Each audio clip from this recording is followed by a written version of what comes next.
There is a particular quiet that settles in a house when it is waiting for someone to come home. It's not a peaceful quiet. It's a listening quiet. Every creak of the floorboards is a footstep that isn't there. Every rustle of leaves outside is a car that won't pull into the driveway. I had been living inside that quiet for 36 hours.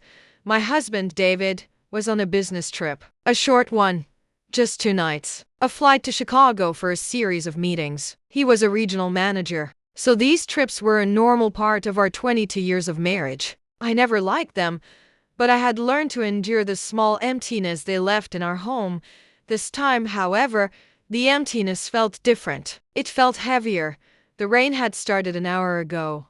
A soft, gray drizzle that blurred the windows of our suburban home. I was in the kitchen, mechanically wiping down counters that were already clean, my ear tuned to the sound of my phone. He was supposed to have landed hours ago. He was supposed to have called.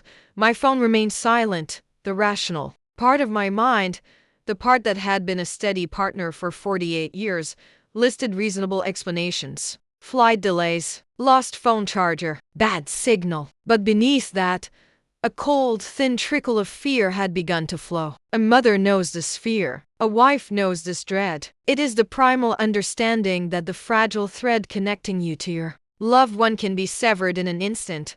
Without warning, the doorbell chimed, a cheerful, two-toned sound that shattered the heavy silence. My heart leapt into my throat. David! Maybe he'd lost his keys. Maybe it was a surprise.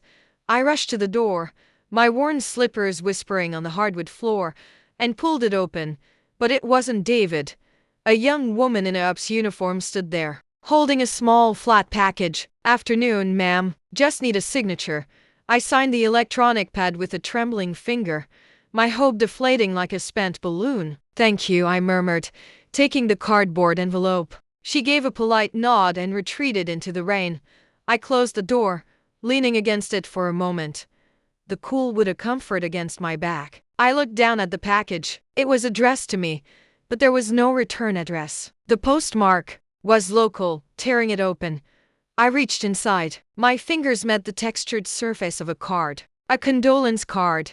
My breath hitched. Confusion, cold and sharp, washed over me. Why would I be getting a condolence card? Had someone in the extended family passed? Had a friend lost a loved one and sent it to me by mistake? With clumsy fingers, I opened the card. It was elegant, understated. A simple spray of lilies on the front. And inside, a message was written in a flowing, feminine hand. The words did not make sense. They were simple English words, arranged in a familiar order, but their meaning was so monstrous my mind refused to process them at first. My dearest Elena, my heart is just shattered for you. When David told me about the plan, I never imagined it would feel this real. The news of his passing in the car accident after his flight. It's just so devastating. I know how much you loved him. I'm here for you always. Please lean on me.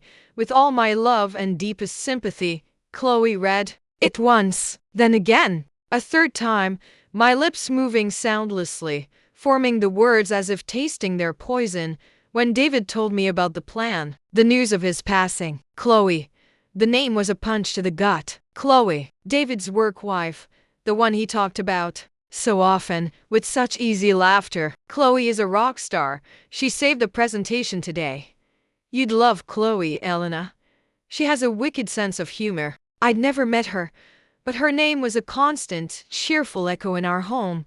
Now, her name was a scream in the silence. David wasn't dead. He wasn't in an accident. He was on a business trip. He was supposed to call, but according to this card, he had told Chloe about a plan that involved me believing he was dead. The floor seemed to tilt beneath my feet. I stumbled to the stairs and sat down heavily, the cold wooden steps seeping through my thin slippers. I stared at the card in my hand, the elegant lilies seeming to mock me. This was no mistake. This was a catastrophic error. A message sent too soon. My husband was not dead. He was plotting to become dead, and his work wife was in on it. The quiet of the house was no longer empty. It was now filled with the deafening sound of my entire world collapsing. I sat on that step for a long time, the cold from the wood seeping up into my bones until I felt frozen solid. The card was a weight. In my hand, a single piece of paper that had just obliterated my reality. My breath came in short, shallow gasps, fogging slightly in the cool air of the hallway. Chloe. I repeated the name in my mind, and with it came a flood of memories, now viewed through a new, horrifying lens. David talking about their long working dinners. The way he'd sometimes laugh at a text and say, "Oh, that's just Chloe. She's crazy." The company holiday party he'd attended alone last year because I had the flu. He'd come home smelling of a perfume that wasn't mine. A light, floral scent he'd brushed off as everyone wearing fancy perfume. I had trusted him. I had folded his trust, his loyalty, into the very fabric of our daily life. Like sugar in cake batter, believing it made everything sweeter, stronger. Now I saw it for what it was. A poison. A sound escaped my throat. A strangled, guttural thing that was half sob, half laugh. A car accident. A fake car accident. After a fake business trip? My mind, reeling, scrambled for the logic. The life insurance. Of course. We had a substantial joint policy, a decision we'd made when we paid off the mortgage. A just-in-case safety net for the other. He wasn't just leaving me. He was planning to rob me of my future and my past in one cruel, calculated stroke. He would take the cash, he would take his freedom, and he would leave me with nothing but a ghost and a mountain of grief. A raw, burning anger began to cut through the shock. It started as a small, hot ember in my chest, but it grew, spreading through my veins, thawing the icy paralysis. He thought I was a fool, a grieving, helpless widow-to-be who would crumple and accept her fate. He was wrong. I stood up, my legs trembling but holding. I walked into the kitchen, my movements deliberate, and placed the card on the counter. I stared at it, at Chloe's elegant, looping script. "I'm here for you, always." The hypocrisy was breathtaking. My first instinct was to call him, to scream down the phone, to unleash the torrent of betrayal and fury that was choking me. But I stopped, my hand hovering over my phone. No, that would warn him. That would send him and his work wife scrambling, changing their plans, disappearing into the wind with my money. He thought he was smart. He thought he was clever. But he had made one fatal mistake. He had underestimated the woman he had been married to for 22 years. I took a deep, shuddering breath, the kind that fills your lungs after you've been underwater too long. I had to be smarter. I had to be calmer. I had to be a ghost, just like he planned to be. I went to his home office, a room I rarely entered, respecting his space. The desk was tidy, his laptop gone with him. But he was a creature of habit, and a man who thought he was smarter than everyone else often got sloppy. I started with the filing cabinet. I sifted through old tax returns, insurance documents, appliance warranties. Nothing. My heart hammered against my ribs, a frantic drumbeat of fear and determination. Then, my eyes fell on the small, locked fireproof box on the bottom shelf. He kept the important documents there: passports, birth certificates, the deed to the house. I knew where he kept the key taped to the back of his favorite framed photo of us from our honeymoon. The irony was so sharp it felt like a physical cut.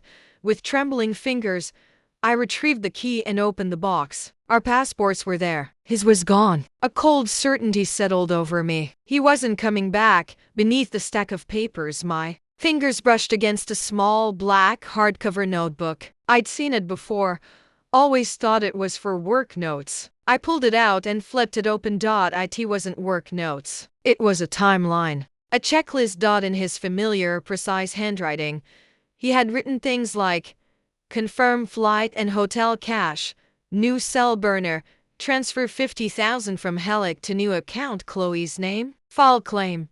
30 days after accident. Chloe quits. The pages were a blueprint for our destruction. He was draining our home equity line of credit, our credit, backed by our home, to fund his new life. The life insurance was the grand prize, but he was taking a starter fund too. I felt the room spin. The sheer, cold-blooded calculation of it was worse than the affair. The affair was a betrayal of the heart. This was a betrayal of the soul. A systematic dismantling of everything we had built together. I heard a car door slam outside. My blood ran cold. I shoved the notebook back into the box, locked it, and returned the key, my movements frantic. I rushed out of the office, closing the door just as the front door opened. "Elena, honey, I'm home." It was David. His voice, so familiar, so beloved, now sounded like a stranger's. He was back from his business trip, back from plotting his own death.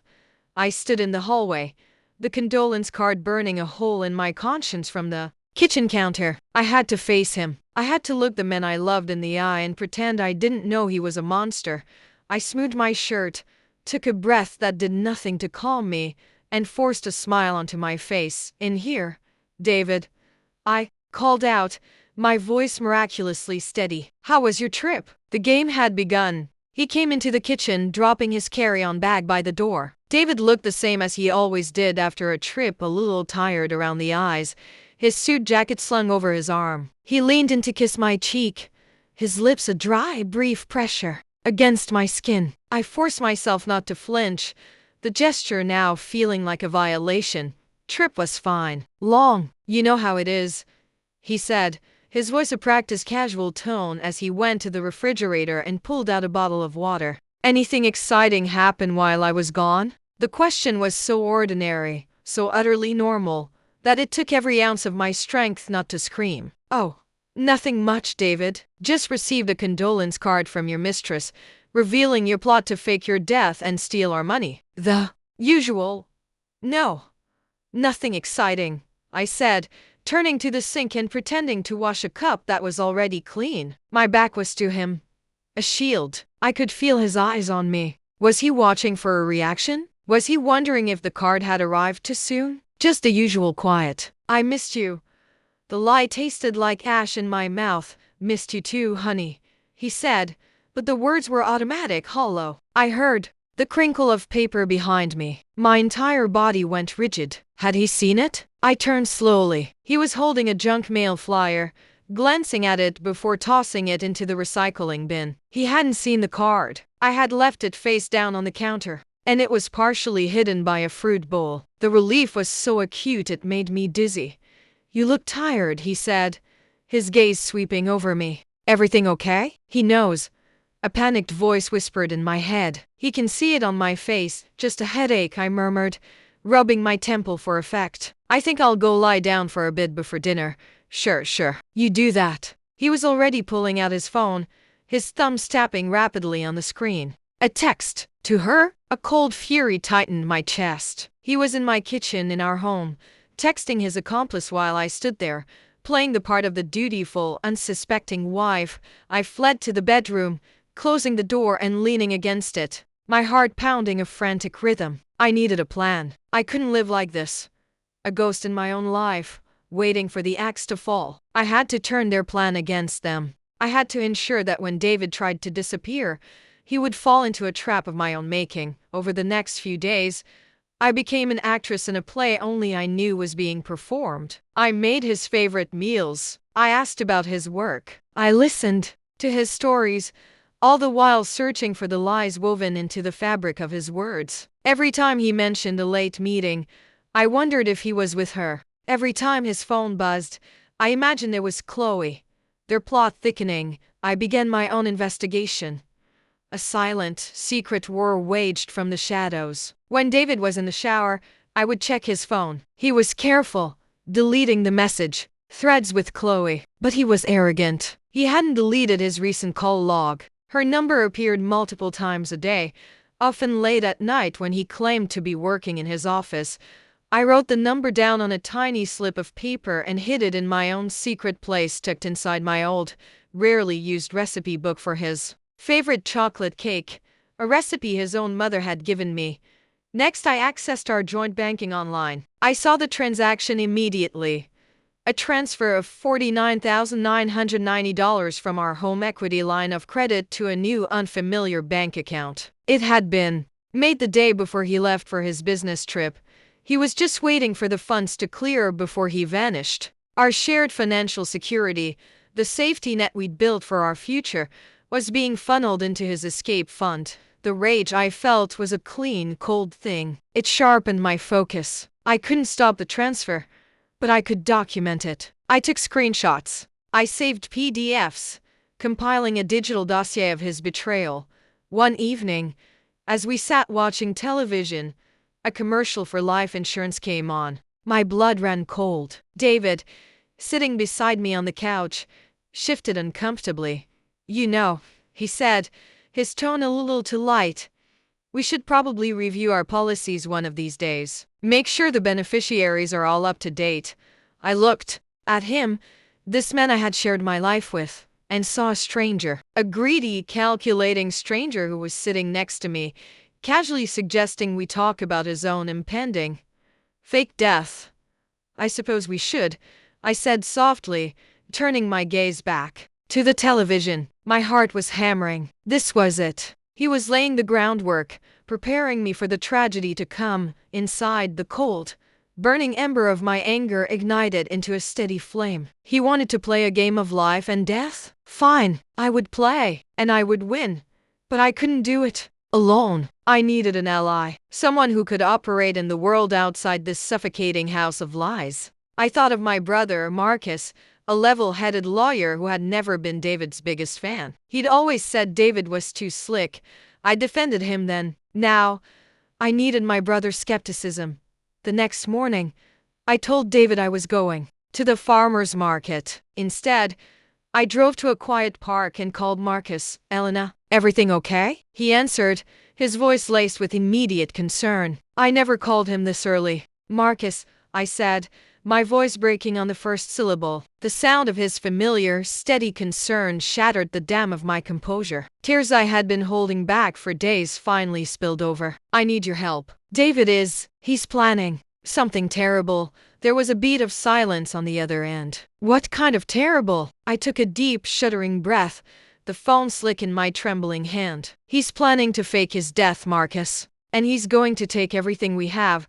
The silence that followed was profound. Then, my brother's voice came back, low and deadly serious. "Start from the beginning, Elena. Don't leave anything out." And so, sitting in my car watching ducks paddle on a pond, I began to tell him the most unbelievable story of my life. A story that began with a condolence card and a plot to bury me alive. Marcus listened without interruption. I heard the sharp intake of his breath when I described the card, the low growl in his throat when I detailed the financial transfers. When I finished, the line was silent for a long moment. "Okay," he said finally, his voice a calm, focused anchor in my storm. "Okay, Elena, listen to me. You're not going to panic. He has no idea you know, and that is our only advantage. We are going to use it." Hearing his certainty, his immediate shift into action, was like a life preserver thrown to a drowning woman. I clung to it.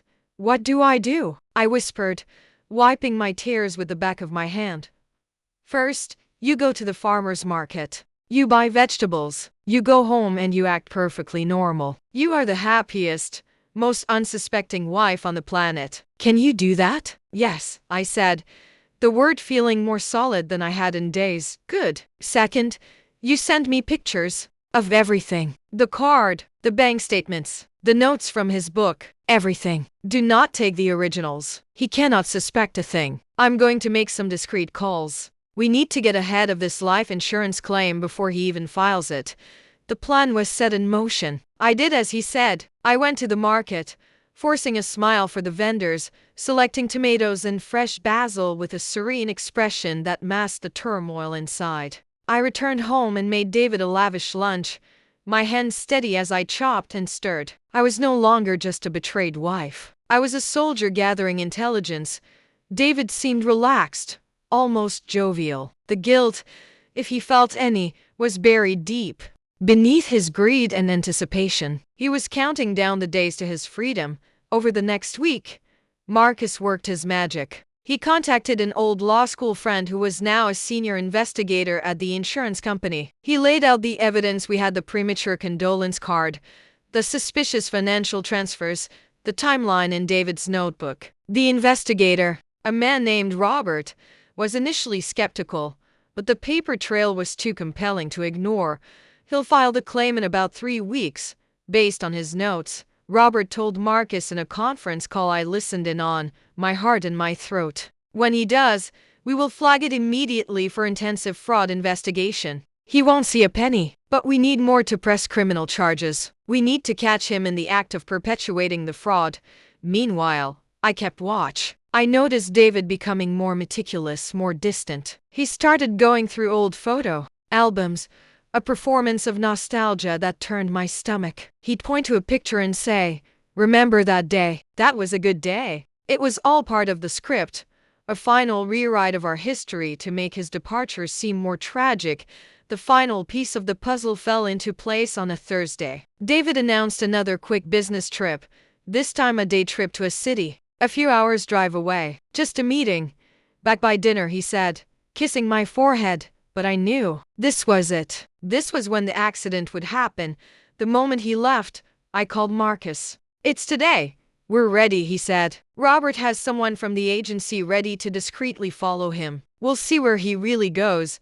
The hours that followed were the longest of my life. I paced, I cleaned, I tried to read, but the words were a blur. I was waiting for a phone call. The phone call, the one from a stranger, a police officer perhaps, telling me my husband had been in a terrible accident. But the call that came was from Marcus. He didn't go to the city, Marcus said, his voice tight with anger. He drove straight to a short-term rental apartment across town. Robert's guy saw a woman matching Chloe's description from her company ID photo go in an hour ago. They're both in there now, so he wouldn't even have the decency to be alone when he died. He would be with her. The cruelty of it was a fresh wound.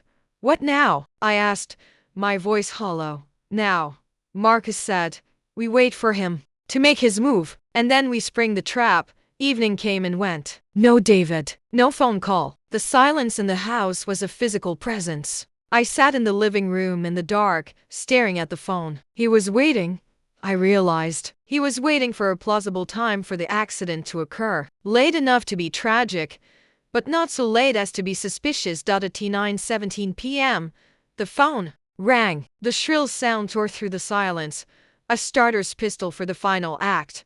I let it ring 3 times, steadying my breath, preparing my performance. This was it, the moment I had to become the grieving widow. I picked up the phone. "Hello?"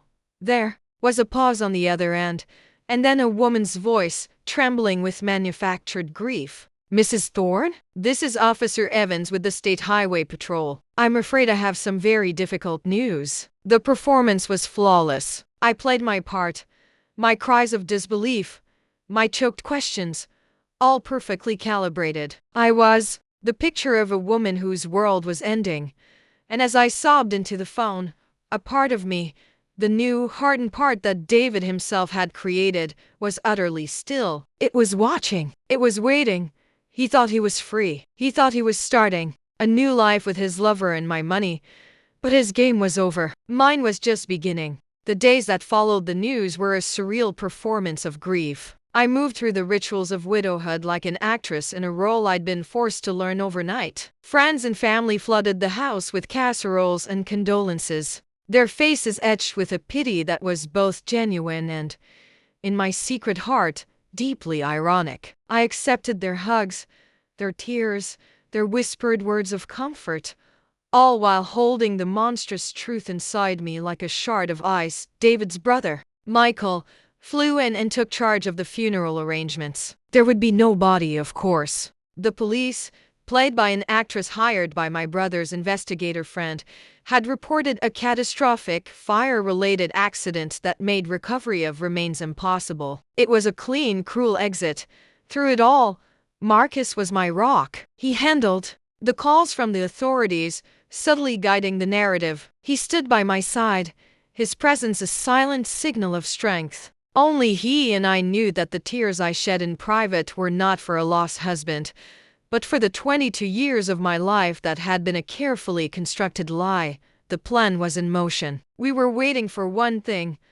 The life insurance claim. It arrived exactly 30 days after the accident, just as David's notebook had outlined. A thick, formal envelope from the insurance company. According to Robert, the investigator, David had filed it electronically from an IP address traced to the short-term rental. The arrogance was staggering. He hadn't even waited. This was the moment we had been waiting for. The trap was about to snap shut.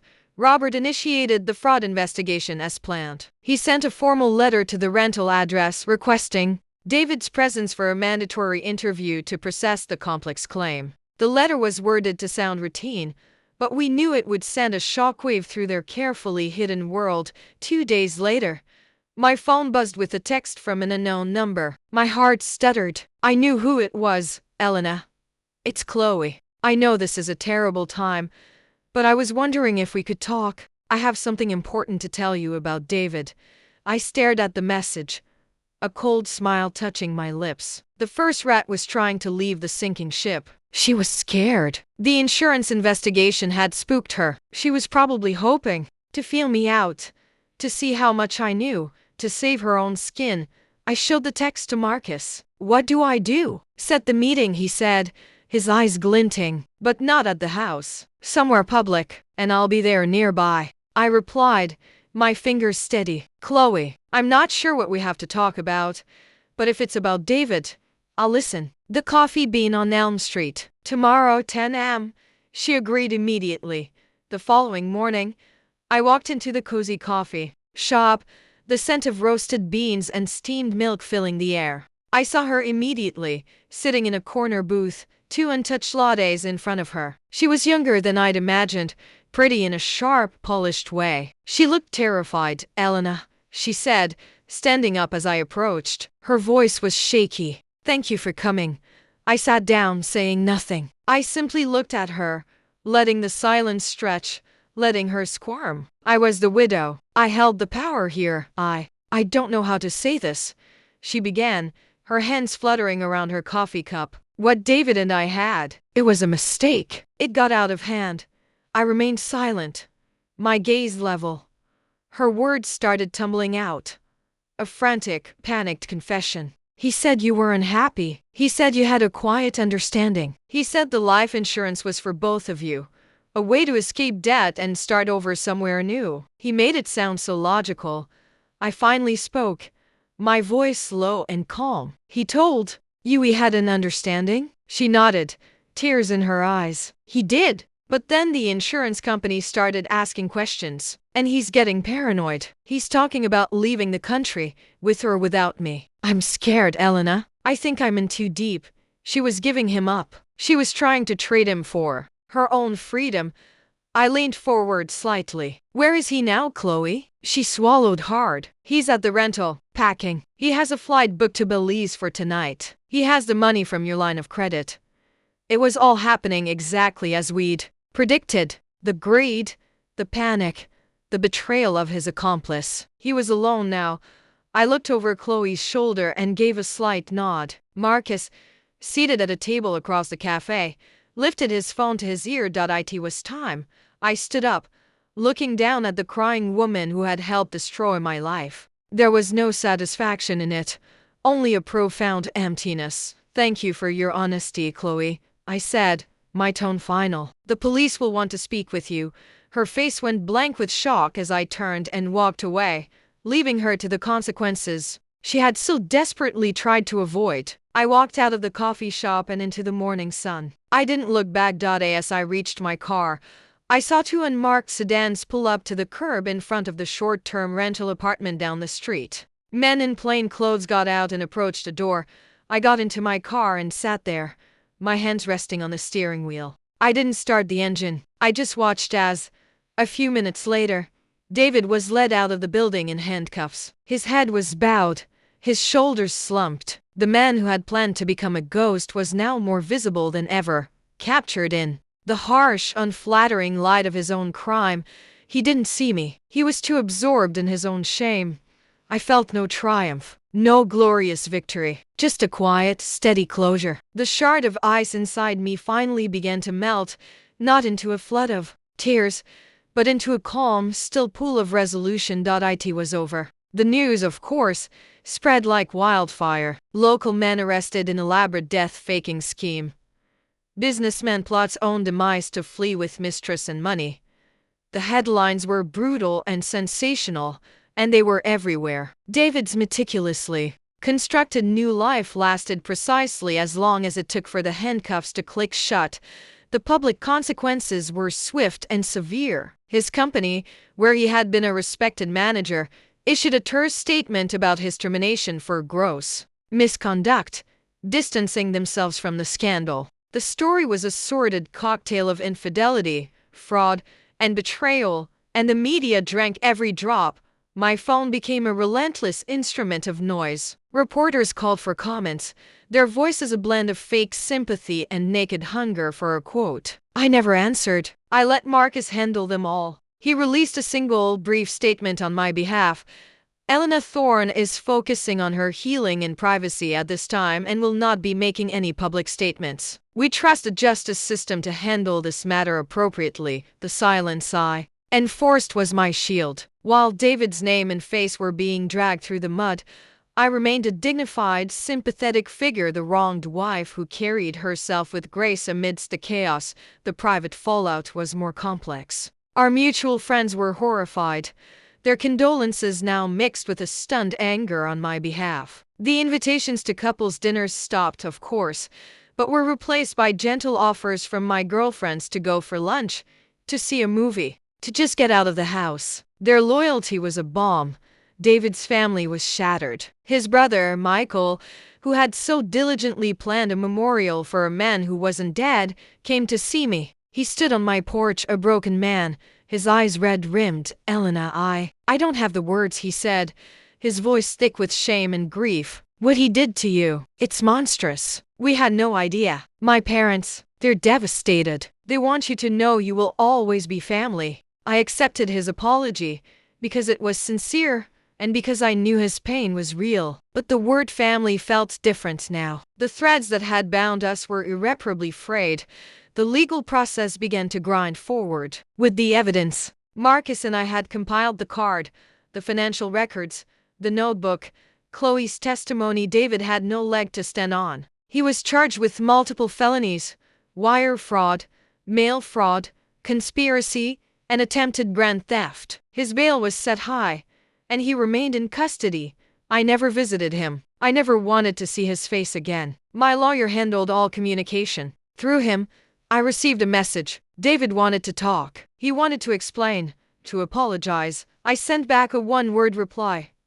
No, there was no explanation that could matter. No apology that could rebuild what he had so deliberately blown up. Any words from him would only be another form of manipulation.